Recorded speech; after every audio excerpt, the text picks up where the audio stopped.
আসসালামু আলাইকুম ভিউয়ার, স্বাগত জানাচ্ছি চাঁদপুর স্যানিটারি সার্ভিসের নতুন ভিডিওতে। আমরা আমাদের নতুন ভবনে চলে আসলাম মালামালের এস্টিমেট দেওয়ার জন্য।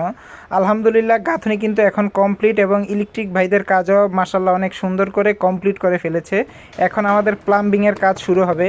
তো দোয়া করবেন আপনারা, আমরা যেন কাজটা খুব দ্রুতই সুন্দরভাবে সম্পূর্ণ করতে পারি। আর এখন আপাতত আমরা মালামালের এস্টিমেট দিচ্ছি। এখানে 2টা করে ওয়াশরুম থাকতেছে, প্রতি ফ্ল্যাটে 3টা করে বারান্দার মধ্যে আলাদা করে বৃষ্টির পানির লাইন দিয়ে দেবো ইনশাল্লাহ। তো দোয়া করবেন। আর এখানে কাজগুলো আপনাদেরকে দেখাবো, আপনারাও আমাদেরকে পরামর্শ দিবেন। আর আমাদের ইলেকট্রিশিয়ান ভাইদের কাজগুলো খুব সুন্দর হয়েছে। বাড়িওয়ালার পক্ষ থেকে থাকতেছে লিফটের সামনে একটি সুইচ বোর্ড, এটা কিন্তু খুবই ভালো।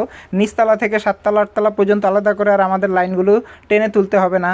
তো কেমন হচ্ছে কাজগুলো বা পরিচ্ছন্ন কিনা অবশ্যই কমেন্ট করে জানাবেন। আর পরবর্তী ভিডিওতে আমরা ইনশাল্লাহ আপডেট দেব। আর এখন আমাদের জরুরি কাজ হচ্ছে ডাকের লাইনগুলো, কারণ বাহিরের প্লাস্টার শুরু হয়ে গিয়েছে, তার আগে আমরা ডাকের লাইনগুলো করব। তো সবাই দোয়া করবেন আমরা যেন কাজগুলো সুন্দরভাবে সম্পন্ন করতে পারি। আল্লাহ হাফেজ, আসসালামু আলাইকুম।